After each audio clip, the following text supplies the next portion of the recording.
Welcome to my study, a quiet space where we can perhaps unravel some of history's most enduring mysteries. Tonight, we embark on a rather profound journey, exploring a phenomenon that echoes across nearly every ancient civilization, the Great Flood. If you've ever pondered why so many distant cultures, untouched by one another for millennia, tell remarkably similar tales of a world-ending deluge, you're in precisely the right place. Think of these stories as ancient threads woven into the vast tapestry of human memory. From the sun-baked lands of Mesopotamia to the verdant jungles of South America, across the vastness of Asia and the scattered islands of Oceania, humanity seems to remember an age when the waters rose. It's a shared dream, or perhaps a shared memory written into the very bedrock of our collective past. What's truly fascinating is not merely the existence of these myths, but their striking resemblances, elements that suggest a common experience of catastrophic floods. Not simply local deluges, mind you, but events that reshape worlds. These narratives, you see, often speak of a divine hand, a powerful force sending the waters as both punishment and purification. Yet paradoxically, these floods also bring forth rebirth. It's a cyclical dance of destruction and renewal, a cosmic cleansing. In many of these age-old accounts, a chosen family, sometimes just a single virtuous soul, is warned by a benevolent deity, tasked with building an ark, a boat, or finding refuge on the highest mountain. They gather animals, perhaps seeds, preserving the essence of life to begin anew after the waters recede. Figures like Noah in the biblical tradition, Utnapishtim from the Epic of Gilgamesh, or Manu in the Hindu scriptures all stand as testaments to this enduring human archetype, the one who survives to restart the world. What this suggests, perhaps, is not just a series of isolated local events, but something more deeply imprinted upon the human psyche. You might be wondering, could these be faded memories of a single, monumental catastrophe? Or do they represent humanity's universal struggle against the overwhelming power of nature? Whatever the answer, their persistence across continents and through countless generations is in itself a wonder. These aren't just fanciful tales. They are often deeply embedded in the very identity and moral codes of the societies that tell them, serving as powerful reminders of humanity's place within the natural world, and its enduring capacity for both folly and resilience. These ancient waters, these shared dreams, hold secrets we can, perhaps, begin to understand together. Ancient waters, shared dreams. Indeed, the echoes of a great deluge resonate across nearly every ancient civilization. It's a fascinating paradox, isn't it, that cultures separated by vast oceans and millennia all seem to share this profound memory of a world-altering flood. You might be wondering, how could this be? Were these isolated societies simply experiencing similar local deluges and interpreting them through a shared human anxiety? Or is there something deeper at play? Perhaps a faint, collective memory of a cataclysm so grand it etched itself into the very fabric of human consciousness. Consider the sheer ubiquity of these stories, from the Epic of Gilgamesh in ancient Mesopotamia, which predates many of the biblical narratives, to the Muisca myths in the high plains of Colombia and the fascinating legends of the Cree people in North America. We find similar motifs in the legend of Yu the Great in China, who tamed the Yellow River's fury, and in the Vedic texts of India, where Manu builds his ark. Even the oral traditions of African tribes and the Maori of New Zealand whisper of an ancient drowning, a cleansing flood that reshaped their worlds. What's truly striking isn't just the existence of these flood narratives, but the common threads woven through them. Often there's a divine warning, a chosen family or individual, the construction of a vessel, be it an ark or a canoe, and the eventual re-establishment of life upon a purified earth. The water in these tales plays a dual role. It is both the instrument of destruction and the source of renewal. It wipes the slate clean, allowing for a new beginning. Carl Jung, for instance, spoke of the flood as an archetype, a universal symbol residing within the collective unconscious of humanity. For him, it represented a symbolic immersion into the primordial waters of the psyche, a death and rebirth of consciousness. But what if these tales are not merely symbolic? What if they are distorted reflections of genuine historical events, vast floods that left an indelible mark on the landscape and, more importantly, on the human memory? We begin to see how science and myth, often thought of as opposing forces, might in fact be two sides of the same ancient coin. Echoes across civilizations. Now, as we gather these echoes from the past, it becomes clear that these flood narratives are not isolated phenomena. No, far from it. They appear across millennia, spanning continents, in cultures vast and varied, from the ancient Sumerians in Mesopotamia, nestled between the Tigris and Euphrates, to the distant Muisca peoples high in the Colombian Andes and the venerable Hopi tribes of North America. Even the Maoris of New Zealand, dwelling on islands vast, speak of cataclysms that reshaped their world. It truly begins to feel like a shared memory, a collective unconscious tremor woven into the very fabric of human experience. This wide dispersion, this near universality, is what makes the Great Flood not merely a story but a profound paradox, a puzzle whispered across the ages. Perchance, these tales are not merely fanciful inventions, but reflections of something truly momentous, something deeply ingrained in our earliest communal consciousness. You see, the persistence of these tales, their stubborn refusal to fade from memory, suggests a common seed. An original event that left an indelible mark upon the nascent human story. Perhaps it wasn't one single, global deluge, as one might first imagine, but a series of regional catastrophes, each so overwhelming to those who experienced it that it became their entire world. The impact for those ancient peoples would have felt utterly universal, absolute. It is this psychological weight, this sense of complete and utter disruption, that gives these stories their profound resonance. And so we continue our journey, not through a single, calm river, but across a vast, interwoven delta of human memory, searching for the source. A world drowned, remembered. Indeed, these shared narratives of a great deluge extend far beyond the Middle East. You see, from the lush rainforests of the Amazon to the remote islands of the Pacific, and even within the ancient oral traditions of Africa, similar tales echo through history. It's as if humanity, across vast oceans and continents, experienced some profound shared trauma, or perhaps these stories arise from something deeper within us. Think for a moment of the Muisca people of Colombia, whose myths speak of Chibchacuma's wrath, unleashing a flood as punishment. Or the Mayan Popol Vuh, where dissatisfied gods wipe out their wooden creations with water. In North America, the Cree and Hopi traditions tell of virtuous individuals or animals surviving a great flood to repopulate the earth. And as we mentioned earlier, the ancient Chinese legend of Yu the Great, or the Indian tale of Manu and his ship, all carry these striking parallels. Even in Africa, oral traditions from various cultures speak of destruction and renewal through water, often connected to moral order or the rhythmic, life-giving, and sometimes destructive, flooding of rivers like the Nile. Now here's what's truly compelling. Despite the vast geographical distances and independent development of these cultures, the fundamental narrative structure often remains remarkably consistent. Imagine, if you will, the divine wrath, a warning given to chosen few, the construction of some form of vessel for survival, be it an ark, a boat, or even a simple raft, and then the ultimate cleansing and rebirth of the world after the waters recede. These stories often feature central figures, much like Noah or Utnapishtim, responsible for preserving life, sometimes carrying pairs of animals to ensure the continuation of all species. What this suggests is that the survival itself is often presented as a reward for obedience to a higher power or a demonstration of virtue. The flood serves as a dramatic means to renew the land and restart society. This isn't merely about punishment, it's also about a transformative process, a reset button for humanity. And what of the water itself? In these myths, water is a potent symbol, representing both life and profound destruction, purification and renewal. It becomes an instrument of divine will, shaping landscapes and destinies, much like the mythological depictions of floods in ancient Greece or the Dreamtime stories of Australia. These are not merely whimsical tales, they are deep reflections on humanity's place within the unpredictable, powerful forces of nature. Myths more than stories. Now you might be wondering, what could possibly explain such a consistent narrative across so many disparate cultures, often separated by vast oceans and continents? Indeed, well, one of the most compelling explanations often points towards actual geological events. Imagine the sheer terror and devastation of a massive flood, not necessarily a global one, but localized, one that utterly transforms the landscape. Such an event would undoubtedly be etched deeply into the collective memory of a people, passed down through generations. Think of the theory proposed by two marine biologists, Walter Pittman and William Ryan, regarding the Black Sea. Around 12,000 years ago, following the last ice age, the Black Sea was a much smaller freshwater lake, separated from the Mediterranean by a narrow land bridge.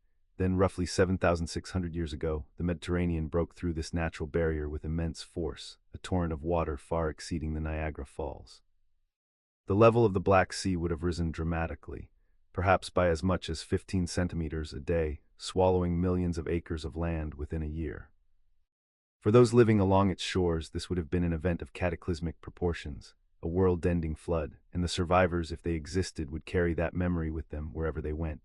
We see similar geological clues in other parts of the world as well. In China, for instance, there's evidence of a colossal flood some 4,000 years ago, perhaps caused by a massive landslide that dammed the Yellow River. When that natural dam burst, it would have unleashed a deluge of water, reshaping the landscape and inspiring tales like that of Yu the Great, who is credited with taming the floodwaters.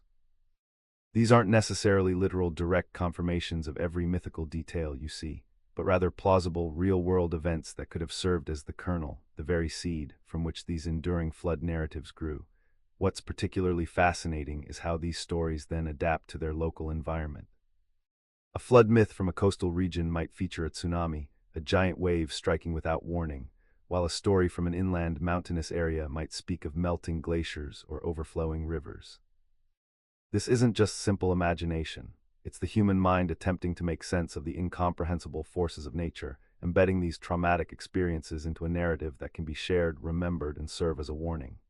It is a testament to the enduring power of storytelling, and indeed to the resilience of the human spirit. But there's more to it than merely geology. There's also the profound question of how these memories transcended generations and cultures. Science, our distant past.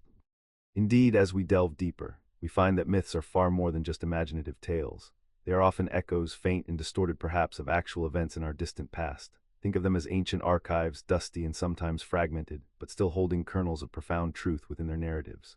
One of the most compelling examples of this connection between myth and a deeper reality surfaces when we consider the widespread phenomenon of flood myths around our globe. It's a paradox, isn't it? Nearly every civilization across continents and through the mists of time seems to recall a great deluge. You might be wondering, why is this particular story so ubiquitous? From the ancient Sumerians with their Epic of Gilgamesh to the stories of Noah in the Hebrew Bible, or the Muisca people in the highlands of Colombia who tell of the wrath of Chibchakuma, the pattern persists. Even in far-off China, the legend of Yu the Great speaks of a cataclysmic flood, though his tale perhaps uniquely focuses on taming the waters, rather than escaping them in an ark. What this suggests, you see, is not necessarily a single global flood that swept away all of humanity as one might imagine a literal interpretation, but rather a more nuanced and fascinating reality. It hints at a shared human experience of truly catastrophic local or regional floods so immense, so life-altering, that their memory was etched deeply into the collective consciousness of early peoples. Consider the geological record. Modern science, with its patient probing of the Earth, sometimes uncovers evidence that aligns surprisingly well with these old stories. Take, for example, the Black Sea. Scientists like Walter Pittman and William Ryan have proposed a compelling theory that around 7,600 years ago, the Mediterranean Sea, swollen by melting ice at the end of the last ice age, catastrophically breached the Bosporus Strait. What was once a freshwater lake, the ancestor of the Black Sea, was rapidly inundated by a deluge of salt water, a force roughly 200 times greater than Niagara Falls. Imagine the terror, the displacement, the fundamental reordering of life for those living along its shores. This wasn't a global event, no, but for the people living there it would have felt like the end of their world. Their world quite literally was submerged. Now here's what's truly interesting. The trauma of such an event, passed down through generations, could very well have become the seed of many a flood myth. It's a reminder that beneath the fantastical elements and moral lessons, these ancient narratives often contain echoes of genuine historical and environmental shifts, preserved within the amber of human memory. They are, in a way, historical documents written in the language of poetry and belief. Unearthing forgotten lands. Our journey through scientific understanding, however, always brings us back to those enduring narratives, those echoes from a time beyond memory. We've spoken of how science unveils the processes of our distant past, how geology paints a picture of Earth's ancient transformations, and what it often reveals are cataclysms on a scale almost unimaginable. Indeed, some scientists suggest that these grand floods, so vividly remembered across cultures, might have their roots in very real, very dramatic regional events. Imagine, if you will, the Black Sea, not as it is today, but as a freshwater lake perhaps some 12,000 years ago following the last great ice age. It was a serene inland body of water separated from the vast Mediterranean by a narrow land bridge. Then, roughly 7,600 years ago, a monumental shift occurred. The Mediterranean, swollen with meltwater, breached that land bridge, the Bosporus. The sheer force of that inflow, it would have been colossal. Think of it as water rushing through, at a rate hundreds of times greater than the flow over Niagara Falls. Day after day, the Black Sea's level would have risen by many centimeters, steadily encroaching, swallowing up vast stretches of inhabited coastal land. Consider the human element in this. Entire communities, having lived along the fertile shores of what was once a tranquil lake, would have been forced to flee. Their homes, their farmlands, their entire way of life, submerged beneath the relentlessly advancing waters. This wasn't a sudden, instantaneous event, but a slow, inexorable creeping doom that would have instilled a profound, collective trauma. Experience, this memory of a world irrevocably changed by water, could have been passed down through generations, evolving into tales we recognize today. Archaeological evidence, you see, lends a quiet weight to this hypothesis. Core samples taken from the Black Sea floor reveal a distinct layer of mud lying directly above ancient land surfaces. These older layers contain fossilized plant roots and freshwater mollusks, definitive proof that the area was once dry land supporting life. The dating of these freshwater organisms suggests they perished suddenly, around the very same time the Mediterranean is thought to have broken through. And what of the human migrations that followed? Anthropologists observe patterns of movements, the appearance of new languages and customs in regions like Egypt, the Himalayas, and even parts of Europe, appearing around this period. Could these have been the displaced peoples? The survivors of that catastrophic inundation, carrying their shared experience with them as they sought new homes. These are not mere conjectures, but fascinating inquiries that blend geology, archaeology, and the enduring power of human memory. Such real-world events, though regional, would have felt utterly global to those who experienced them. When the land stretches as far as the eye can see, and that land becomes swallowed by water, what else could it be but the end of the world? The global deluge. Let's turn our gaze now to Mesopotamia, a land nestled between the Tigris and Euphrates rivers, a cradle of civilization, indeed.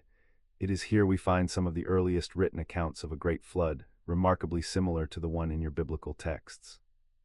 The Epic of Gilgamesh, penned long before the Hebrew scriptures, tells a riveting tale of Utnapishtim, who was warned by a god to build a massive boat and save his family, craftsmen, and all manner of living creatures before a cataclysmic deluge.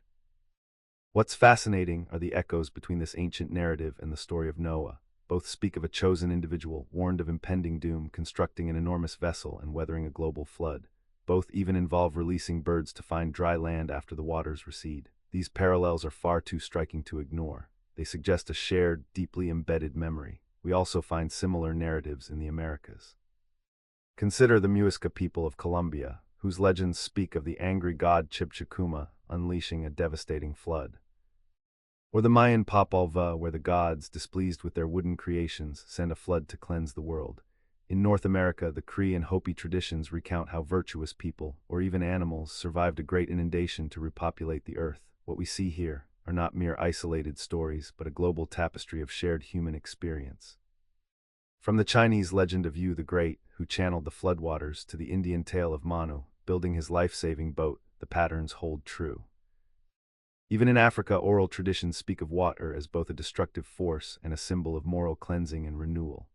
The ancient Egyptian narrative of destruction and rebirth, for instance, resonates deeply with the seasonal cycles of the Nile, a river that brought both life and, at times, overwhelming flood. And amongst the Maori of New Zealand, myths tell of cataclysms correcting human folly. The role of water in these myths is particularly telling. It's a dual symbol, you see, representing both life and destruction, purification and renewal.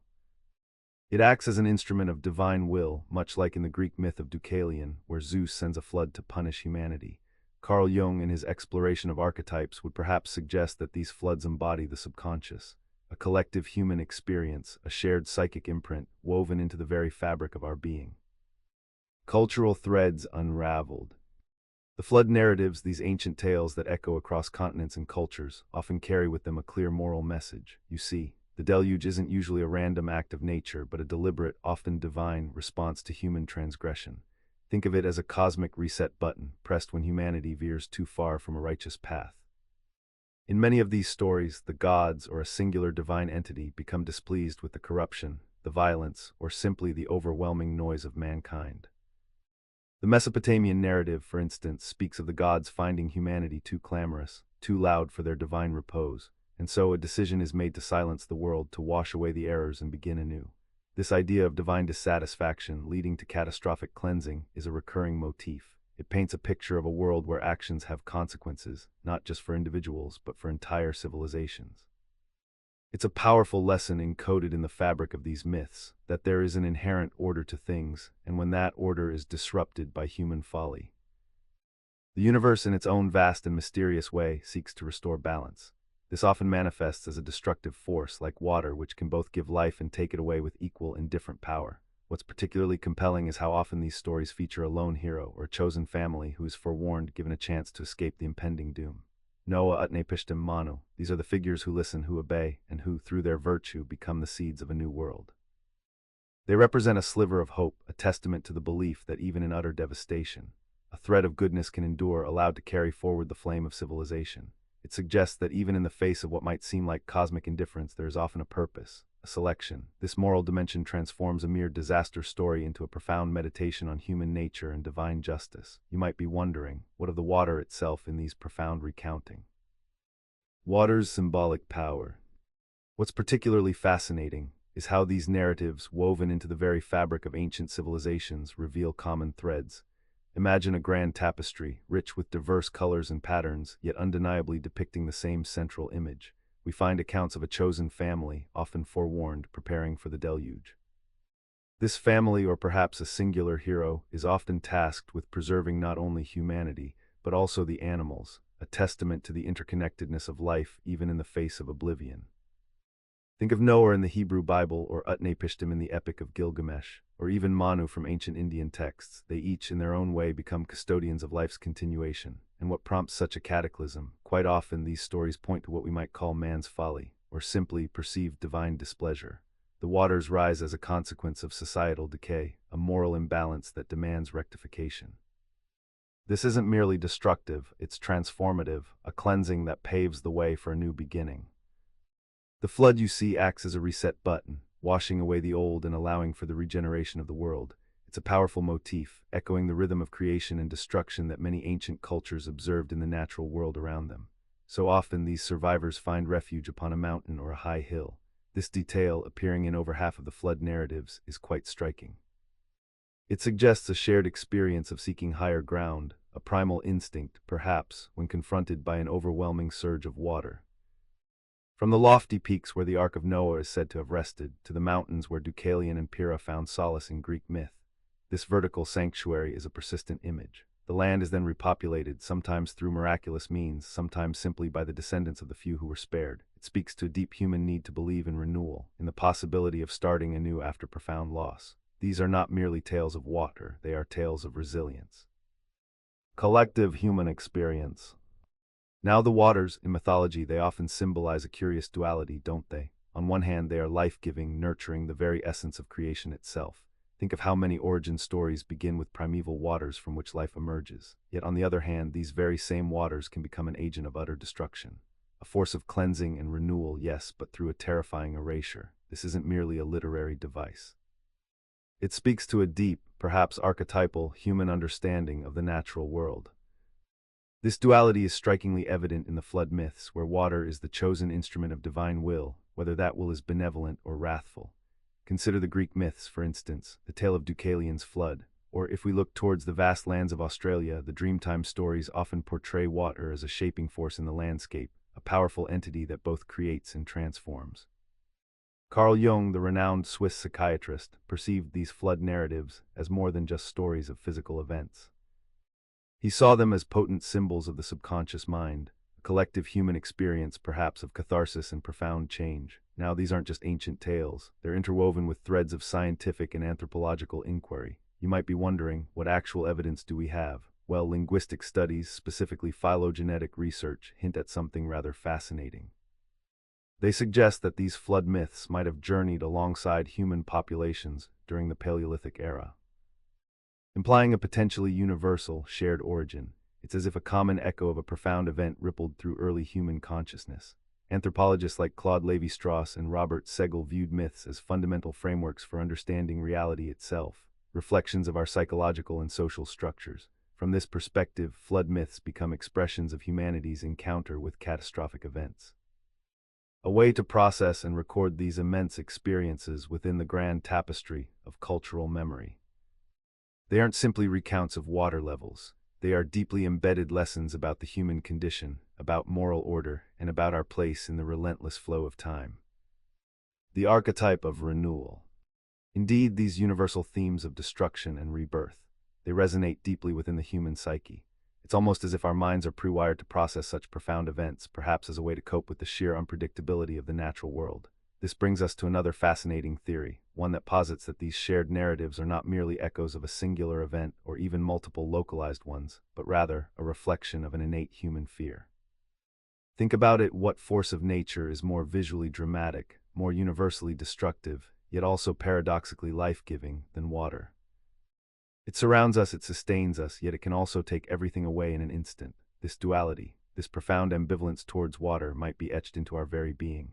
Imagine the sheer terror of early civilizations, utterly at the mercy of rivers that could swell without warning, or coastlines vulnerable to the sudden, monstrous embrace of the sea.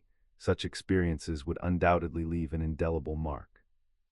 They would become the stuff of legend, of cautionary tales passed down through countless generations. This isn't just about a flood, it's about the overwhelming power of nature itself, a power that reminds us of our own fragility. These stories, they serve as a sort of collective memory, a cautionary whisper from our ancestors, reminding us that even the most stable ground can be swept away. What does it tell us about ourselves that this primal fear, this deep-seated anxiety about nature's raw power, manifests in such strikingly similar narratives across the globe?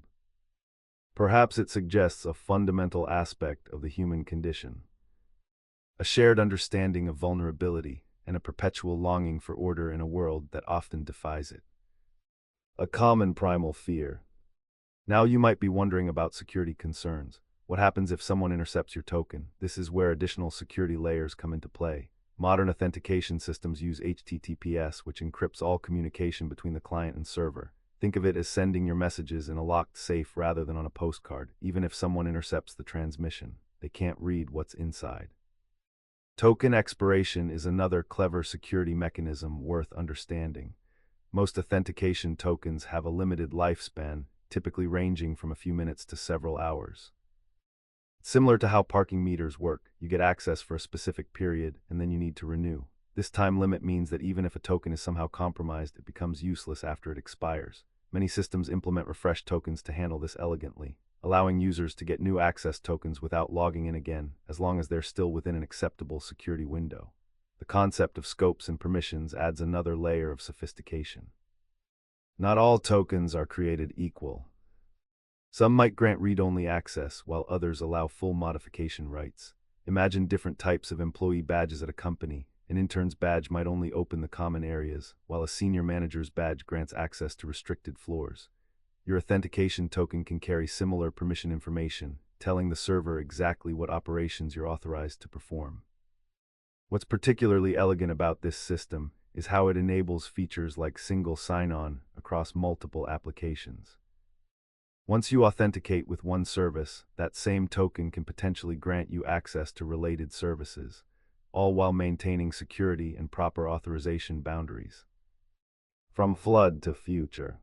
Oh, it's fascinating to consider. Many of these flood narratives, while sharing profound similarities, also bear the distinctive imprint of their landscape. Think of the Nile's predictable annual inundations in ancient Egypt, a benevolent, life-giving force, not a destructive one. This is in stark contrast to the often capricious rivers of Mesopotamia or the sudden, devastating tsunamis that can sweep across Pacific islands. Each civilization, each culture has woven the story of water and its overwhelming power into its very fabric, precisely because it reflects their unique experience of the world. You might be wondering, what about the science of it all? Could there be an underlying geological truth to these widespread tales? Indeed, the scientific community has explored this very question, looking for echoes of truth within the myth. One compelling theory proposed by marine biologists Walter Pittman and William Ryan centers on the Black Sea region. Approximately 7,000 years ago, a time long before our written records, yet within the grasp of human memory, the Black Sea was a much smaller, freshwater lake, separated from the Mediterranean by a land bridge. Then around 5600 BCE, as the global ice sheets melted, the rising Mediterranean Sea is thought to have catastrophically breached this land bridge, unleashing a torrent of seawater. Imagine a force 200 times greater than Niagara Falls pouring into the basin, raising the water level by over half a foot each day for perhaps a year. This inundation would have covered vast swathes of land, displacing entire populations. The trauma of such an event. Entire communities fleeing rising waters, their homes swallowed by the sea, could perhaps have been carried through oral tradition for millennia. These stories, passed down from generation to generation, eventually finding their way into the rich tapestries of myth we see today. What's particularly compelling about this theory are the geological clues left behind. Core samples from the Black Sea floor reveal a distinct layer of mud, a single massive deposit sitting atop what were clearly land layers, fossilized root systems, cracks in ancient mud, and the shells of freshwater mollusks. All these point to a sudden, dramatic transformation from a terrestrial or freshwater environment to a deep, saline one. Robert Ballard, the renowned underwater archaeologist, has even found what appear to be ancient shorelines and submerged settlements some 160 meters beneath the present surface. These discoveries, pieces of submerged homes, stone tools, pottery, whisper of a lost world now lying beneath the waves. What this suggests is not necessarily a global flood event that covered the entire Earth, as the biblical narrative describes, but rather a profoundly significant regional catastrophe. From the perspective of those who experienced it firsthand, people living in low-lying areas seeing the waters stretch out to the horizon in every direction, it very well could have seemed as though the entire world was drowning. The curvature of our Earth, you see, means that from such a vantage point, land just a few dozen miles away would be entirely obscured. So a massive regional flood could easily be perceived as a universal cataclysm, becoming the whole world in the eyes and memories of those who survived. This offers a powerful glimpse into how a real physical event, truly catastrophic in scope for those affected, can evolve into a foundational myth for many cultures, eventually informing their very perception of divine wrath or indeed their deep connection to the elements. Narratives of survival. Now you see the sheer ubiquity of these flood narratives. It naturally leads one to ponder their origins. One might ask, why do so many cultures, seemingly isolated from one another, share such strikingly similar tales? One prominent theory often discussed by ethnologists and historians alike is that of cultural diffusion. Imagine a time long, long ago, before the great migrations, before the separation of peoples by vast oceans and mountain ranges. Perhaps there was a singular, cataclysmic event, a truly global flood, that imprinted itself upon the collective memory of early humanity. As people ventured forth from their ancestral lands, spreading across continents, they carried this memory with them, like a seed of a story, replanted in different soils, growing into variations, yet retaining its fundamental form. Anthropologists like Anna Ruth, in her studies of North American Indian creation myths, and William Leslie, examining Oedipus-type tales in Oceania, have illuminated how narrative patterns can indeed spread geographically. It's a bit like watching ripples on a pond after a stone is cast. The central event sends out waves, and those waves, though they diminish and alter, still echo the original impact. The oldest written flood myth we know, from ancient Babylon, speaks of King Xisuthros, warned by a deity, building a vessel for his family, friends, and animals, and then after the waters recede, releasing birds to find dry land. It's quite striking, isn't it, how similar that sounds to other, more familiar accounts. This perspective suggests that perhaps the stories of Gilgamesh, of Noah, and many others may have all sprung from that very same ancient wellspring. Not copied directly, mind you, but diffused, evolving organically as they passed through generations and across diverse cultures. It's a testament to the enduring power of a foundational memory, preserved and reshaped in the grand tapestry of human storytelling. Connecting ancient minds. Indeed, these narratives of survival, these echoes from across the vast expanse of human history, allow us to ponder a profound question. What if these weren't simply separate stories born in isolation, but rather fragmented memories of a shared cataclysmic event? You see, the persistence of these flood myths across continents and cultures, often with striking similarities, has led many to consider the idea of cultural diffusion. Think of it as seeds carried upon the wind. Perhaps in a time so ancient and distant that its true shape is lost to us, a singular, immense flood occurred. And as humanity spread, migrating across the emerging landscapes of the post-glacial world, the memory of that deluge, perhaps distorted, perhaps embellished with local color, traveled with it. The tale of Xisuthros from Babylon, for instance, mentioned by early historians, describes a king warned by a god who builds a ship for his family, friends, and beasts, and then uses birds to find dry land. It is a story hauntingly similar to those we find in other traditions, particularly the Sumerian accounts of Ziusudra or the more familiar biblical narrative of Noah. What's particularly interesting is how this theory of a common origin suggests a time before our modern divisions were etched so deeply into the human experience. Imagine a shared ancestor, or perhaps a small group of survivors from whom all subsequent civilizations sprang. It implies that the wellspring of these stories might be a singular, traumatic event etched into the collective consciousness of early humanity. As their descendants journeyed to the far reaches of Asia, into the heart of Africa, or across the vast oceans to the Americas, this foundational story, though reshaped by unique encounters and beliefs, would remain a deep-seated memory of water and survival. Of course, not all scholars agree that a single source is the sole explanation. Some argue for what is called independent development. They suggest that while some myths might share a common lineage, others could have arisen independently, born from similar, though separate, devastating local events.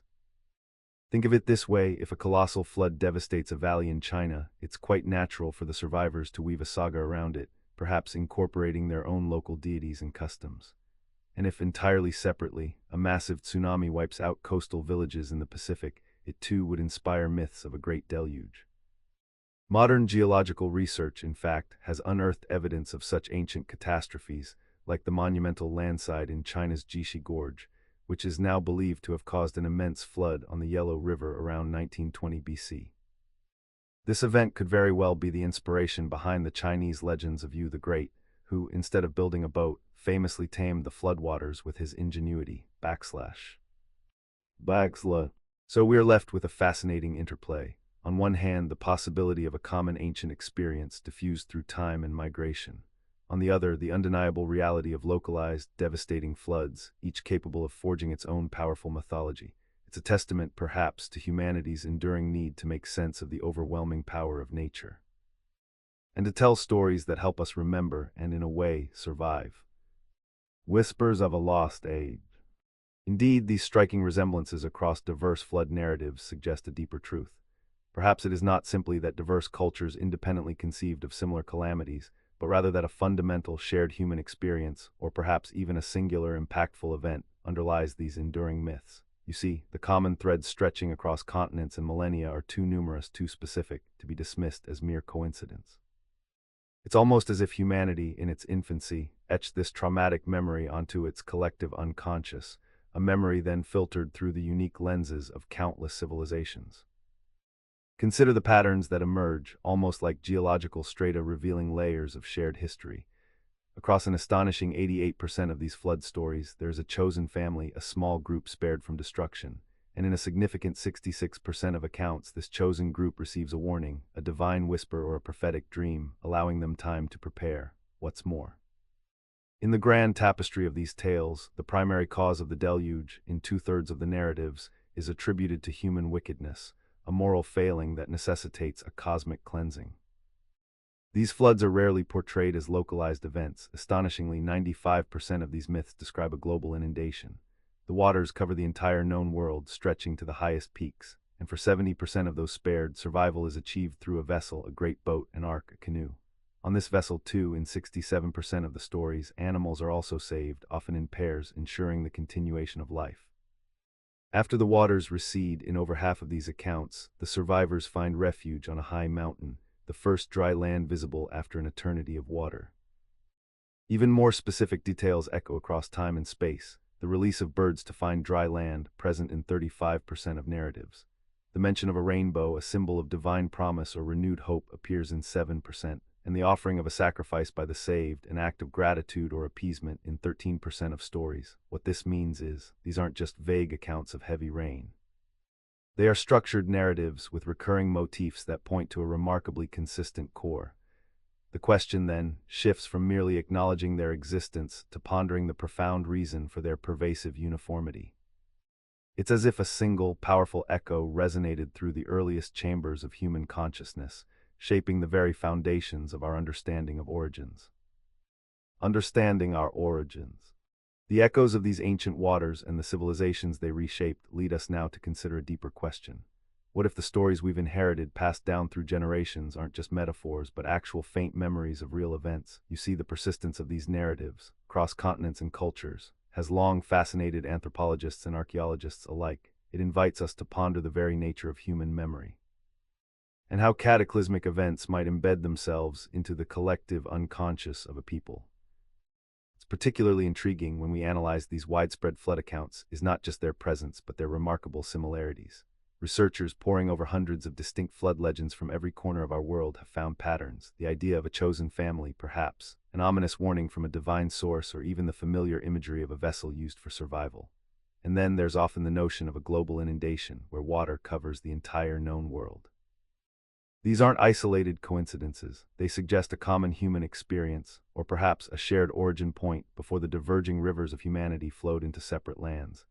Indeed, some scholars propose a theory of cultural diffusion, an elegant idea that posits these stories didn't arise independently in every civilization, like separate springs bubbling up to the surface. Instead, they might have had one or a few primary sources. Ancient kernels of truth about colossal floods that spread outward, carried by migrating peoples, evolving and adapting certainly, but retaining their core essence. Think of a single powerful stone dropped into a vast, still lake, the ripples expanding outwards, reaching distant shores, growing fainter perhaps, but still unmistakably linked to that initial impact. Now, on the other hand, there's the compelling notion of independent development. This perspective suggests that while some myths might have diffused, others could have emerged entirely on their own, born from localized yet equally devastating natural disasters.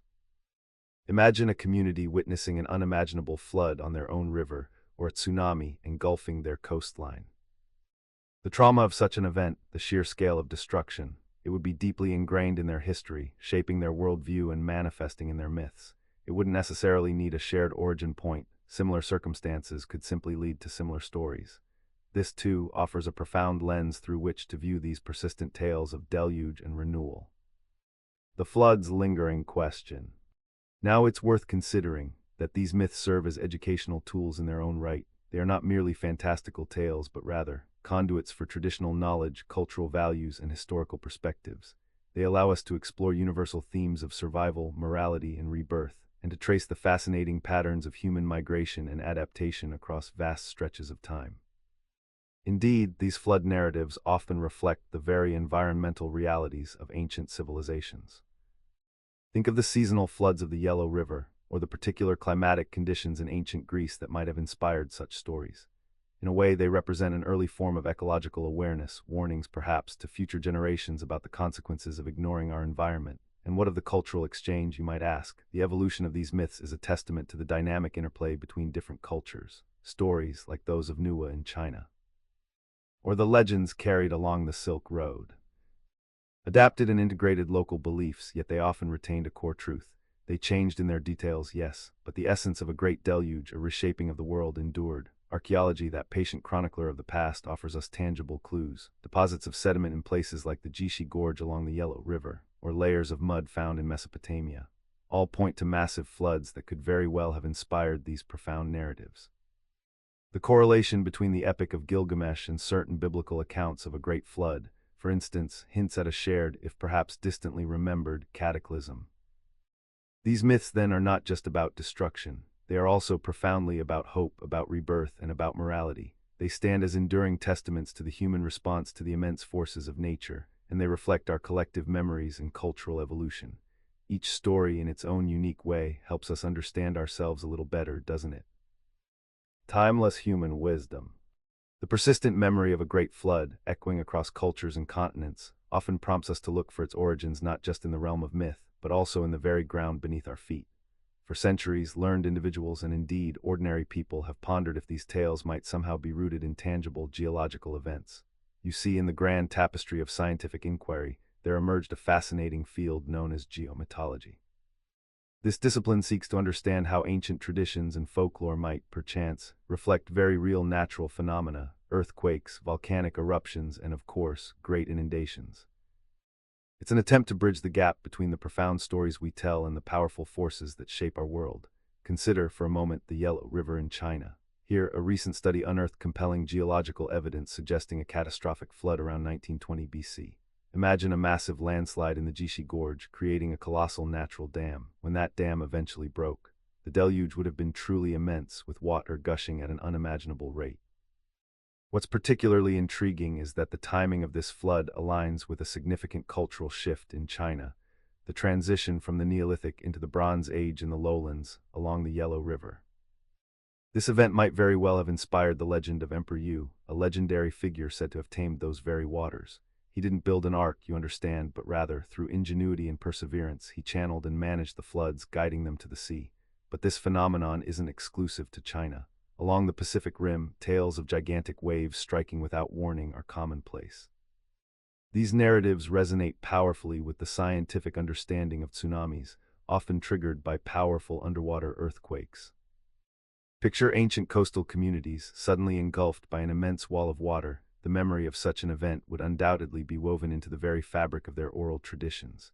And what of the cold, icy lands of the north? Scandinavian myths speak of Odin and his brothers slaying the ice giant Ymir, whose blood, a torrent of icy water, engulfed the world.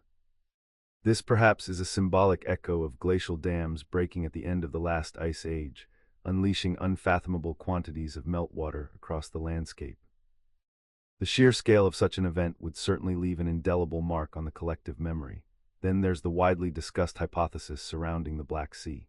Around 5600 BC, at the close of the last ice age, the Black Sea was a freshwater lake, separated from the Mediterranean by a narrow land bridge. As sea levels rose, the Mediterranean is thought to have dramatically breached this barrier, sending a cascade of salt water into the lake.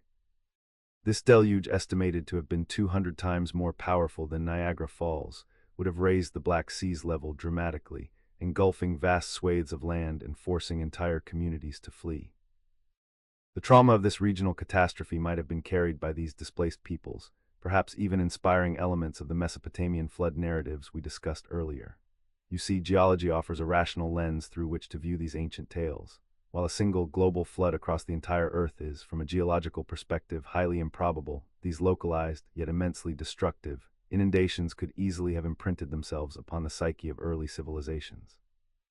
For those living in a small, localized world, a flood that covered their entire known horizon truly was a world-ending event. Beneath the ocean's stories. Indeed, these threads of ancient memory, woven into the fabric of countless cultures, lead us to a most fascinating question. How does such a common narrative, so deeply etched into our collective consciousness, survive the passage of millennia? What allows these stories to resonate, to be retold and reinterpreted across vast oceans and towering mountain ranges? You see, the persistence of these flood myths, of these echoes of cataclysm and rebirth, demands our quiet contemplation. They are not merely tales of destruction, but of survival, a testament to the enduring human spirit in the face of overwhelming forces. Think of it this way: these narratives are akin to genetic code for cultural memory, passed down from generation to generation, adapted to new languages and landscapes, yet retaining their fundamental structure. It's as though each retelling reinforces the memory, sculpting it perhaps, but never truly erasing its core. What this means is that a story of a great flood of humanity tested and renewed carries an emotional weight, a profound significance that transcends mere historical fact. It speaks to our deepest fears of chaos, of loss, of being swallowed by the unknown, and crucially, to our perennial hope for a new beginning. We crave these stories perhaps because they offer a framework for understanding chaos, a narrative arc that moves from despair to eventual renewal. They affirm that even after the greatest devastation, life finds a way to return. And so we continue to listen to these whispered histories, perhaps unconsciously seeking reassurance that whatever deluges we face, metaphorical or otherwise, we too possess the resilience to rebuild. Why we still listen. Having explored the echoes of a great flood across so many distant shores, we find ourselves on the precipice of perhaps the most profound question. Why? Why do countless civilizations, separated by oceans and millennia, whisper of the same catastrophic deluge? Is it merely a curious pattern of human storytelling, or does it hint at something deeper, a shared experience that humanity collectively etched into its memory? Think of it this way. Imagine myriad rivers, each flowing from a different mountain, yet all feeding into the same vast ocean. The ocean is the universal flood narrative, and the rivers are the distinct cultural expressions that bring these stories to light. What we've gathered from Mesopotamia, from the Americas, from Asia, Africa, and Oceania are not identical tales, but rather variations on a singular, powerful theme. Now, you might be wondering about the very nature of these stories. Are they historical accounts passed down with meticulous accuracy? Or are they allegories, profound symbolic narratives crafted to explain the inexplicable or to impart moral lessons? Perhaps they are both. The waters of the flood you see often symbolize destruction and rebirth, a cleansing of the old to make way for the new. It's a motif as old as humanity itself, a pattern of death and renewal that resonates deeply within our collective psyche. Consider the hero of these tales, a figure like Noah, Utnapishtim, or Manu. These aren't just characters in a story, they are archetypes, embodying resilience and obedience. Their survival is often presented as a reward for their virtue, a testament to the idea that even in the face of utter devastation, hope and new beginnings are possible. And what follows the deluge, almost invariably an act of renewal, a repopulation of the earth, a restoration of balance, a fresh covenant between humanity and the divine. The role of water in these myths is particularly fascinating. It is a dual symbol, both life-giver and destroyer. It purifies and cleanses, yet it also obliterates. This duality, this inherent power, is perhaps why water features so prominently when cultures attempt to tell their grandest origin and reset stories. It is a force that shapes landscapes and imaginations. What's truly striking is the common thread of divine intent, a flood sent as an act of retribution, a cosmic reset button pressed by displeased deities. Yet the intentions of these divine beings vary widely, from the capricious gods of some Mesopotamian myths to the more benevolent, warning figures in others. It reveals much about the cultural perspectives on justice, fate, and the relationship between humanity and the heavens. These shared elements, the divine wrath, the warning, the vessel, the survival, and the subsequent repopulation, they form a compelling pattern, don't you think? It's as if humanity, from its earliest days, grappled with the same existential questions, weaving them into stories that have endured across millennia. The paradox unveiled. Now the intriguing thing about these stories, you see, is that they aren't just confined to the Middle East or the ancient empires of Europe. They echo across continents in places where perhaps there was no direct contact for millennia. The question then becomes, if there was such a widespread phenomenon, what does science have to say about it? Could there be a kernel of geological truth nestled within these ancient accounts, or are they purely the work of human imagination, grappling with the immensity of nature? One compelling theory proposed by marine biologists Walter Pittman and William Ryan centers around the Black Sea. Imagine, if you will, roughly 7,000 years ago, after the last great ice age. The Black Sea wasn't as we know it today. It was a partially dried-up freshwater lake separated from the Mediterranean by a narrow land bridge. But then, around 7,600 years ago, the Mediterranean burst through that land bridge, now known as the Bosphorus Strait. What followed was a catastrophe of monumental proportions. Water, an unimaginable torrent, 200 times the force of Niagara Falls, surged into the Black Sea, raising its level by perhaps 6 inches a day for a year or more. This deluge engulfed vast tracts of land, forcing entire communities to flee. Consider the implications. For those living along the shores of that ancient freshwater lake, life would have changed irrevocably. Their homes, their foraging grounds, their very way of life submerged beneath the relentless advance of the sea. Such a traumatic event, passed down through generations, could very well have become woven into the fabric of their collective memory, transforming into the flood myths we find in so many cultures. Archaeological evidence, like ancient shorelines found deep beneath the current waters of the Black Sea and layers of sweetwater mollusks abruptly covered by saltwater species, lends a certain weight to this hydrological tale. It suggests that while the biblical flood might not have covered the entire earth, a great flood, a regional cataclysm, certainly reshaped lives and landscapes. These findings suggest that such profound, regional deluges might have been the crucible in which many of our shared flood narratives were forged. They speak to the human experience of monumental change, of nature's raw power, and of our innate need to make sense of the world around us. And in doing so, they also highlight a fascinating interplay between geological fact and human storytelling. A sleepy revelation. The echoes of these ancient inundations, whether localized deluges in Mesopotamia or vast tsunamis along coastlines, weave a tapestry of catastrophe and survival across the globe. You see, the sheer number of flood narratives and their striking similarities pose a profound question. Did many isolated cultures independently dream up nearly identical stories of a great deluge? Or do these tales spring from a shared human memory of a truly cataclysmic event, perhaps? An event so fundamental it reshaped societies and was etched into the very bedrock of collective consciousness. Now, some scholars, such as Dr. John D. Morris, argue that this widespread persistence of flood myths points to one undeniable truth: a singular global deluge, much like the one described in the biblical account. He and others contend that as the descendants of the survivors dispersed, the story, while retaining its core elements of divine judgment, a chosen family, and a vessel of salvation, became imbued with local colors and interpretations. From this perspective, the biblical narrative is seen as the clearest, most unadulterated record of this foundational event. Indeed, when we examine the recurring motifs identified by researchers, say, the presence of a selected family in nearly 90% of these stories, or the warning received by the protagonist in 2/3 of them, these patterns are more than just coincidental.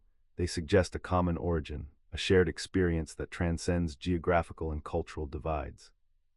Even the notion of animals being saved, or the survivors landing on a high mountain, appears again and again, like an ancient melody played with countless variations. But here's where the academic discourse becomes truly fascinating. Many geologists and anthropologists propose a different interpretation. They suggest that while these flood myths may not point to a single global event, they very likely stem from numerous, localized, yet profoundly devastating deluges. Think, for instance, of the geological evidence found in the Black Sea region, where marine biologists Walter Pittman and William Ryan postulate a catastrophic flooding around 7,600 years ago. An inflow of Mediterranean waters so immense, so powerful, it would have raised the Black Sea's level dramatically, displacing countless communities along its shores. Imagine the sheer terror, the indelible memory of such an event passed down through generations. And it is not only the Black Sea. Geologist David R. Montgomery has explored geomythology, the study of how geological events are embedded within myths. He suggests that many flood stories, rather than being fabrications, are indeed folk memories of real tsunamis, of glacial dam outbursts, or of immense river floods. The legend of Emperor Yu in China, for example, might have its roots in a colossal flood on the Yellow River nearly 4,000 years ago, as supported by recent archaeological findings. These were not global floods, perhaps, but certainly global in their effect on the human psyche, forging stories that endure through the millennia. What this means is that both perspectives, in a way, acknowledge the profound impact of water, of its overwhelming power to both destroy and renew, whether a single ancient memory fragmented across cultures, or diverse, yet similar catastrophic events imprinted on localized populations.